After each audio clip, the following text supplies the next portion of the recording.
Yes, sales and commission పాలన. కంచెగచ్చిబౌలి భూముల విషయంలో ఆ భూముల్ని తెగనమ్మే ప్రయత్నం చేసింది, ఆ కుతంత్రం చేసింది. కానీ ఆ ప్లాన్ బెడిసి కొట్టడంతో ఇప్పుడు ప్రభుత్వం కన్ను టీజీఐఏసీలోని 1,75,000 ఎకరాల పైన పడింది. సో వాటికి, ఆ భూములకి ప్రభుత్వం ఎసరు పెట్టింది.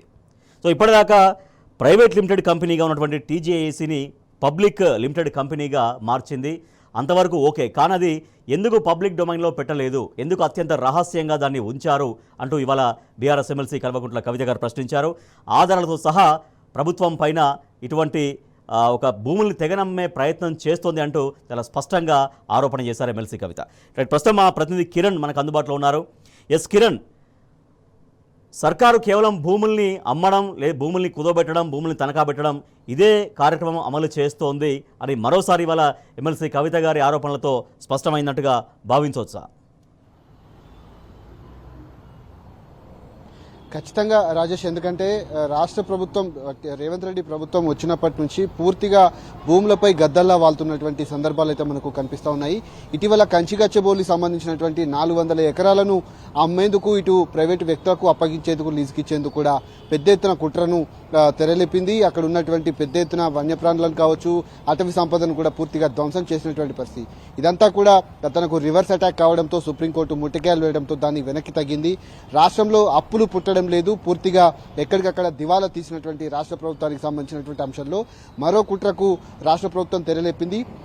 వీటన్నిటినీ కూడా ఆధారాలతో సహా ఎమ్మెల్సీ కవిత ఈరోజు ఉదయం మీడియా సమావేశంలో నిర్వహించారు. ఏదైతే గత నెల 15న జీవో నెంబర్ 12ను తీసుకొచ్చి ఉన్నటువంటి టీజీఐఐసీ భూములు ఏవైతే ఉన్నాయో దాదాపు 1,75,000 ఎకరాలన్నింటినీ కూడా పబ్లిక్ లిమిటెడ్కి ఇచ్చేందుకు, ఏదైతే టీజీఐఐసీకి సంబంధించినటువంటి భూములు ఏవైతే ఉన్నాయో అవన్నీ కూడా ప్రైవేట్ లిమిటెడ్ కింద ఉన్నాయి. వాటన్నిటిని కూడా పబ్లిక్ సంబంధించినటువంటి డొమైన్లో కనీసం పెట్టలేదంటూ కూడా తాను విమర్శలు చేసినటువంటి పరిస్థితులు అయితే మనకు కనిపిస్తా ఉన్నాయి. దాదాపు 1,000 కోట్లను సమకూర్చుకునేందుకు రాష్ట్ర ప్రభుత్వం, ఇటు రేవంత్ రెడ్డి సర్కార్ చేసినటువంటి కుట్రలను తను కూడా బహిర్గతం చేసినటువంటి పరిస్థితులు కనబడతా ఉన్నాయి. గతంలో జరిగినటువంటి పరిణామాలు కావచ్చు, ఇప్పుడు జరుగుతున్నటువంటి పరిణామాల నేపథ్యంలో పూర్తిగా రాష్ట్ర ప్రభుత్వం ఎక్కడికక్కడ ఒక రూపాయి కూడా అప్పు పుట్టినటువంటి పరిస్థితి కనబడుతోంది. ఉన్నటువంటి భూములను అమ్మకం ద్వారా ఉన్నటువంటి భూములను అమ్మి సొమ్ము చేసుకునేందుకు 20% కమిషన్ తీసుకుంటూ రాష్ట్ర ప్రభుత్వం ఈ విధంగా వ్యవహరిస్తుందంటూ కూడా ఎమ్మెల్సీ కవిత ఈరోజు మీడియా సమావేశంలో వెల్లడించారు. స్టాక్ ఎక్స్చేంజ్ లో వీటన్నిటినీ కూడా పెట్టి బాండ్ల రూపంలో అమ్మకాలు చేసేందుకు వీటన్నిటిని కూడా కుట్రలేపిందంటూ కూడా తాను చెప్పినటువంటి పరిస్థితులు కనబడుతున్నాయి. అయితే ఒకవేళ గనక లాభాలు వస్తే ఒక రకంగా ఉంటుంది, కానీ ఒకవేళ స్టాక్ ఎక్స్చేంజ్లో పూర్తిగా నష్టాలు వాటిల్తే ఆ భూముల పరిస్థితి ఏంటనే దానిపైన కూడా అనుమానాలు వ్యక్తం చేశారు. ఇక అంతేకాకుండా గత ప్రభుత్వంలో, బీఆర్ఎస్ ప్రభుత్వంలో కేసీఆర్ కూడా, మాజీ ముఖ్యమంత్రి బీఆర్ఎస్ అధినేత కేసీఆర్ కూడా 1,75,000 ఎకరాలను టీజీఐఏసీకి మాత్రమే ఉండాలంటూ ఒక ప్రతిపాదన ఉద్దేశము, వాటి లక్ష్యము. సో ప్రభుత్వం దగ్గర ఆ భూములు ఉంటే దేనికోసం ఉపయోగించుకుంటారు అనేది ప్రభుత్వం దగ్గర ఒక స్పష్టమైన ప్రణాళిక ఉండాలి. కానీ వాటిని కూడా ఈ రకంగా కుదవబెట్టే ప్రయత్నం కావచ్చు, ఏకంగా తెగనమ్మే ప్రయత్నం కావచ్చు కనుక చేస్తే ఆ ఉద్దేశము, ఆ భూముల యొక్క లక్ష్యం ఎట్లా దెబ్బతింటుంది? ఖచ్చితంగా ఇందులో 2 అంశాలున్నాయి. ఎందుకంటే ఆ తీసుకొచ్చినటువంటి జీవో పబ్లిక్ డొమైన్లో లేదు. జీవో సంబంధించినటువంటి వెబ్సైట్లో ఏదైతే ఉంటుందో ప్రతిరోజు కూడా కొన్ని పదుల సంఖ్యలో జీవోలు వస్తూ ఉంటాయి. ఆ జీవోలకు సంబంధించినటువంటి వెబ్సైట్లో లేదు. అటు టీజీఐఏసీకి సంబంధించినటువంటి వెబ్సైట్లో కూడా ఈ జీవోను ప్రస్తావించలేదు. పబ్లిక్ సంబంధించినటువంటి లిమిటెడ్ గా దీన్ని ఏర్పాటు చేస్తున్నామంటూ కూడా జీవో తీసుకొచ్చారు. కానీ పబ్లిక్ డొమైన్ లో దీన్ని ఎందుకు పెట్టలేదనే అనుమానాలు కూడా పూర్తి స్థాయిలో వ్యక్తమవుతున్నాయి. ఇక రెండో అంశం ఏంటంటే ఇచ్చినటువంటి 6 గ్యారంటీలు కూడా ఒక్కటి కూడా అమలు కావట్లేదు.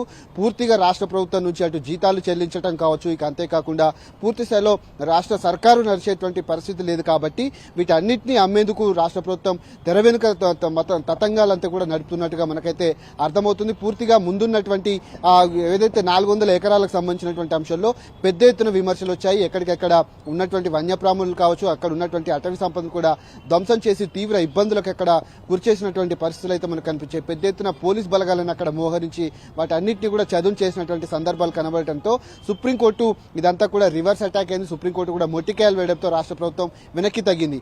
ఏ విధంగా మళ్ళీ అప్పులు తీసుకురావాలి, ఏ విధంగా రాష్ట్ర ప్రభుత్వాన్ని నడపాలనే తీరుతో మరొకసారి ఒక కుట్రకు, పెద్ద కుట్రకు తెరలేపినటువంటి సందర్భాలు అయితే మనకు కనిపించాయి. జీవో నెంబర్ 12 ఏప్రిల్ 15వ తేదీన దీన్ని తీసుకొచ్చింది. అది కూడా ఒక సీక్రెట్ వ్యక్తి ద్వారా ఎమ్మెల్సీ కవితకు వచ్చినట్టుగా తెలుస్తుంది. ఆ జీవోతో సహా ఈరోజు ఆధారాలన్నింటినీ కూడా బయట పెట్టి దాదాపు 1,75,000 కోట్లు 1,75,000 ఎకరాలను అమ్మేందుకు రాష్ట్ర ప్రభుత్వం కుట్ర చేస్తుంది. గతంలో అంటే టీజేఎస్ అనేది ఇప్పటిదాకా ప్రైవేట్ లిమిటెడ్ కంపెనీగా ఉంది, కానీ దాన్ని పబ్లిక్ లిమిటెడ్ కంపెనీగా మారుస్తూ జీవో జారీ చేసింది. సో అది ఆ పబ్లిక్కి చెప్తే బాగుండేది, కానీ పబ్లిక్ డొమైన్లో పెట్టకుండా అత్యంత రహస్యంగా అత్యంత గుమ్మనంగా ఈ కార్యక్రమం అనేది చేశారు. అంటే దీని వెనుక ఖచ్చితంగా ఏదో కుట్ర ఏదో కుతంత్రం దాగి ఉందనేటువంటి అనుమానాలు చాలా బలంగా వ్యక్తమవుతున్నాయి. సో దీనికి సంబంధించి ప్రభుత్వం నుంచి వివరణ, అంటే ఆఫీసర్స్ నుంచి కావచ్చు, ఇంకెవరైనా దానికి సంబంధించినటువంటి పర్సన్ దగ్గర నుంచి ఏమైనా వివరణ వచ్చే ప్రయత్నం ఏమైనా జరిగిందా? ఇప్పటి వరకైతే రాష్ట్ర ప్రభుత్వం నుంచి దీని మీద ఎలాంటి స్పందన అయితే రాలేదు. తాను ఉదయం చెప్పినటువంటి ఈ కామెంట్స్తో ఒక్కసారిగా అటు మీడియాలో కావచ్చు, రాష్ట్ర రాజకీయ వర్గాల్లో కూడా ఒక ఉత్కంఠ వాతావరణం అయితే, కొంత టెన్షన్ వాతావరణం అయితే కనిపించింది. పూర్తిగా ఈ భూములకు సంబంధించినటువంటి అంశంలో మరిన్ని వేల కోట్లు వెనకేసుకునేందుకు 20% కమిషన్, ఎందుకంటే డైరెక్ట్ గా తీసుకుంటే ఇబ్బందులు ఎదురవుతాయి కాబట్టి ప్రైవేటు వ్యక్తులకు ఇచ్చి అందులో 20% కమిషన్ తీసుకునే విధంగా రాష్ట్ర ప్రభుత్వం వ్యవహరిస్తోంది. ఖచ్చితంగా దీని మీద మేము పోరాటం చేస్తాము.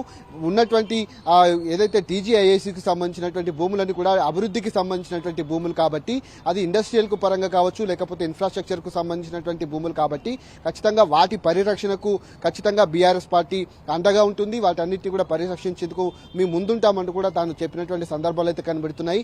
ఈ అంశం పైన అటు రేవంత్ రెడ్డి ప్రభుత్వం ఇప్పటి వరకైతే స్పందించలేదు. రేపట్లోగా ఏమైనా స్పందిస్తుందా అనేది మాత్రం ప్రస్తుతం మనం వేచి చూడాలి. రాజేష్. Right, okay Kiran. కంచె గచ్చిబౌలి భూముల్ని తెగనమ్మే ప్లాన్ చేసింది ప్రభుత్వం, కానీ ఆ ప్లాన్ బెడిసి కొట్టడంతో మళ్ళీ ఇప్పుడు టీజీఐసీ భూములపైన ప్రభుత్వం కన్నుపడింది, ఆ భూములకు ఎసరు పెట్టింది. దాదాపుగా 1,75,000 ఎకరాలని ఏకంగా తెగనమ్మే కుట్రకు పాల్పడింది అంటూ ఇవాళ ఎమ్మెల్సీ కవిత స్పష్టం చేశారు. ఆధారాలతో సహా చూపించారు. జీవో నెంబర్ 12 తోటి ఇప్పటిదాకా టీజీఐఎస్ అనేది ఒక ప్రైవేట్ లిమిటెడ్ కంపెనీగా ఉంది, కానీ దాన్ని పబ్లిక్ లిమిటెడ్ కంపెనీగా మార్చి అత్యంత రహస్యంగా ఎవరికీ తెలియకుండా, అది పబ్లిక్ డొమైన్లో కూడా జీవో లేదు, అట్లా అంత రహస్యంగా చేశారు. అంటే దాని వెనుక ఖచ్చితంగా కుట్ర కుతంత్రం దాగి ఉంది. సో దాని ద్వారా స్టాక్ మార్కెట్లో పెట్టడం, స్టాక్ మార్కెట్లో పెట్టి లేకపోతే మరో రకంగా కావచ్చు, ఆ పబ్లిక్ లిమిటెడ్ కంపెనీగా ఉన్నదాన్ని ప్రైవేట్ లిమిటెడ్ కంపెనీగా ఉన్నదాన్ని పబ్లిక్ లిమిటెడ్ కంపెనీగా మార్చడం ద్వారా ఇంకా భారీగా రుణాలు తీసుకొని వ్యక్తిగత లాభం పొందేందుకు, ఈ రకంగా కమిషన్ పొందేందుకు ఈ రకమైనటువంటి ప్రయత్నాలు, తెలంగాణ భూముల్ని తెగనమ్మే ప్రయత్నాలు ప్రభుత్వం చేస్తోంది అంటూ ఎమ్మెల్సీ కవిత ఇవాళ ఆధారాలతో సహా వెల్లడించారు. సేల్స్ అండ్ కమిషన్ పాలన, భూముల్ని అమ్మడం, ఆ భూముల ద్వారా వచ్చినటువంటి వాటిలలో కమిషన్ తీసుకోవడం, ఇదే ప్రభుత్వ వైఖరి అంటూ ఇవాళ కంచె గచ్చిబౌలి భూముల్ని తెగనమ్మే ప్రయత్నం చేసి అక్కడ బొక్కాబోర్లా పడి ఇవాళ టీజీఐఏసీ భూముల్ని కూడా ఆ భూములకు ఎసరుబెట్టే కుతంత్రానికి ప్రభుత్వం పాల్పడింది అంటూ ఎమ్మెల్సీ కవిత ఇవాళ స్పష్టం చేశారు. ప్రైవేట్ లిమిటెడ్ కంపెనీగా ఉన్నటువంటి టీజీఐఏసీని పబ్లిక్ లిమిటెడ్ కంపెనీగా మార్చడం, అత్యంత రహస్యంగా మార్చడం, ఆ జీవో నెంబర్ 12ని పబ్లిక్ డొమైన్లో కూడా పెట్టకపోవడంతో అనేక అనుమానాలు నిజంగానే తావిస్తున్నటువంటి పరిస్థితి. సో దాని ద్వారా ఆ భూముల్ని స్టాక్ ఎక్స్చేంజ్ అంటే స్టాక్ మార్కెట్లో పెట్టడం ద్వారా, తర్వాత ఇంకో రకరకాల మార్గాల ద్వారా ఎక్కువగా రుణాలు తీసుకురావడం, అంటే ప్రైవేట్ లిమిటెడ్ కంపెనీగా ఉన్నదాన్ని పబ్లిక్ లిమిటెడ్ కంపెనీగా మార్చడం ద్వారా ఇంకా వచ్చేటువంటి ఆ రుణాలు ఇంకా మరింతగా ఎక్కువగా రావడం, సో వాట్లల్లో కమిషన్ దండు కూడా విధంగా ప్రభుత్వం ఈ రకంగా కుతంత్రాలకు పాల్పడిందంటూ ఎమ్మెల్సీ కవిత స్పష్టంగా ఆరోపించారు ఇవాళ. ఎస్ కిరణ్, ఇప్పటికే దాదాపుగా 1,80,000 కోట్ల అప్పులు రాష్ట్ర ప్రభుత్వం తీసుకొచ్చింది. నిజంగా ఒక కాంక్రీట్గా అభివృద్ధి పథకం ప్రారంభించిందంటే అది లేదు, పోనీ సంక్షేమం పూర్తిగా గ్రౌండ్ చేసిందంటే అది లేదు. మరి భూములు తాకట్టు దేనికోసం, ఎవరి కోసం ఇన్ని వేల కోట్లు ఓ పక్క అప్పులు చేస్తూ మరో పక్క దివాలా తీసింది రాష్ట్రం అని చెబుతూనే మరో పక్క భూముల్ని తాకట్టు పెట్టే ప్రయత్నం, ఇదంతా కూడా దేనికోసం, ఎందుకోసం అంటూ ఇవాళ ఎమ్మెల్సీ కవిత గారు కావచ్చు, మొదటి నుంచి బీఆర్ఎస్ కావచ్చు, తర్వాత చాలామంది అడుగుతున్నటువంటి ప్రశ్నలకి ప్రభుత్వం దగ్గర ఎటువంటి సమాధానం లేని పరిస్థితి. దేనికోసం? ఖచ్చితంగా, ఎందుకంటే ఇప్పటికే 4.5 లక్షల కోట్లు మాత్రమే ఉన్నటువంటి గత ప్రభుత్వ అప్పును దాదాపు 10 లక్షల కోట్లకు చేరింది, 8 లక్షల కోట్లు ఉండంటూ కూడా ఇప్పటికే ఆరోపణలు పెద్ద ఎత్తున ఇటు రేవంత్ రెడ్డి ప్రభుత్వం చేసినటువంటి పరిస్థితులు కనబడుతున్నాయి. దాని మీద కూడా పూర్తి స్థాయిలో అటు మాజీ మంత్రి హరీష్ రావు కావచ్చు, కేటీఆర్ కావచ్చు, ఏదైతే ఎమ్మెల్సీ కవిత కావచ్చు, మిగతా బీఆర్ఎస్ నేతలంతా కూడా కేవలం రాష్ట్ర అప్పు గత ప్రభుత్వంలో చేసింది 4.5 లక్షల కోట్లు మాత్రమే అని చెప్పారు. కానీ రేవంత్ రెడ్డి వచ్చినటువంటి ఈ 17-18 నెలల కాలంలో పూర్తి స్థాయిలో దాదాపు 2 లక్షల కోట్లు, అంటే దాదాపు 1,80,000 కోట్ల నుంచి మొదలుకొని 2 లక్షల కోట్ల వరకు ఉంటుందని కూడా అంచనా వేస్తున్నారు. ఇందులో కేవలం 80,000 కోట్లు మాత్రమే అప్పుగా రాష్ట్ర ప్రభుత్వం ఇప్పటివరకు చెల్లించింది. మిగతా 1,20,000 కోట్లు ఎక్కడికి పోయాయంటూ కూడా తాను ఒక ప్రశ్నలు అయితే పూర్తి స్థాయిలో లేవనెత్తినటువంటి సందర్భాలు అయితే కనిపిస్తా ఉన్నాయి. ఇటు అప్పు పుట్టడం లేదంటూ కూడా చెప్తూనే పెద్ద ఎత్తున ఇటీవల కాలంలో చేసినటువంటి తనను దొంగలాగా చూస్తున్నారు, చెప్పులు ఎత్తుకొని పోయేలా చూస్తున్నారు అంటూ కూడా కొన్ని వ్యాఖ్యలు అయితే సీఎం రేవంత్ రెడ్డి చేశారు.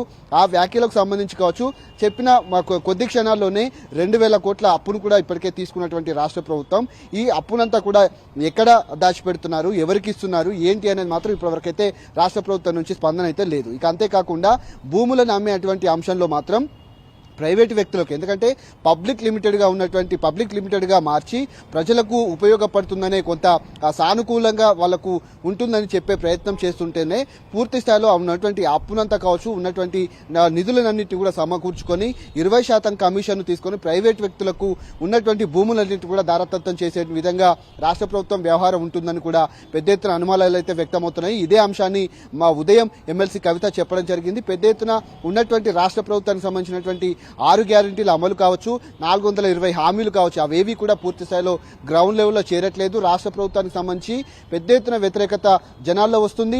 ఎక్కడికక్కడ రాష్ట్ర ప్రభుత్వం తీరుపైన కూడా రాష్ట్ర ప్రజలు కూడా వ్యతిరేకత వస్తున్నటువంటి నేపథ్యంలో, మండిపడుతున్నటువంటి నేపథ్యంలో వీటన్నిటినీ కూడా అమ్మి హామీలను అమలు చేసే విధంగా తాను కొన్ని ప్రయత్నాలు చేస్తున్నారంటూ కూడా కొన్ని అనుమానాలు అయితే వ్యక్తమవుతున్నాయి. కానీ ఎక్కడ కూడా జీరో హామీలు కూడా అమలు అవుతున్నటువంటి సందర్భాలు అయితే మనకు కనిపిస్తున్నాయి. ఈ భూముల వ్యవహారం ఇంకెంత దూరం వెళ్తుందనేది మాత్రం ప్రస్తుతం మనం వేచి చూడాలి. ఎందుకంటే 400 ఎకరాలు కంచగచ్చిబౌలి విషయంలో వెనక్కి తగ్గిన సీక్రెట్గా ఒక జీవోను తీసుకొచ్చి దాదాపు 1,75,000 ఎకరాల భూమిని టీజీఐకి సంబంధించినటువంటి భూమిని ప్రైవేట్ లిమిటెడ్గా ఉన్నదాన్ని పబ్లిక్ లిమిటెడ్గా మార్చి అటు స్టాక్ ఎక్స్చేంజ్లో పెట్టి ఇటు ఉన్నటువంటి బాండ్ల రూపంలో వాటి అన్నింటినీ అమ్మేటువంటి ప్రయత్నం చేస్తుంది. ఒకవేళ కనుక నష్టపోతే మాత్రం తీవ్ర స్థాయిలో రాష్ట్ర ఆర్థిక పరిస్థితి వెనక్కి వెళ్లేటువంటి అవకాశాలు అయితే మనకు కనిపిస్తున్నాయి. దాదాపుగా 10,000 కోట్లు తీసుకొచ్చారు, అప్పు తీసుకొచ్చారు. తర్వాత ఇప్పుడు టీజీఐఏసీని పబ్లిక్ లిమిటెడ్ కంపెనీగా మార్చే ప్రయత్నం ఏదైతే జరిగిందో దాన్ని వెంటనే ఉపసంహరించుకోవాలనేటువంటి డిమాండ్ కూడా వాళ్ళ కవిత గారు చేశారు. అంటే ప్రభుత్వం డెఫినెట్గా దీన్ని ఎట్లా అంటే పబ్లిక్లో మరింతగా పాలు కాకముందే దీన్ని ఎట్లా సెటరేట్ చేసుకోవాల్సినటువంటి అవసరం ఉంది. రాష్ట్ర ప్రజల నుంచి కూడా కొంత అవగాహన ఉన్నటువంటి వాళ్ళు మాత్రం భూములు నమ్మి అమ్మటం పైన, నిధులు సమకూర్చుకోవడం పైన కూడా పెద్ద ఎత్తున విమర్శలు అయితే వస్తూ ఉన్నాయి.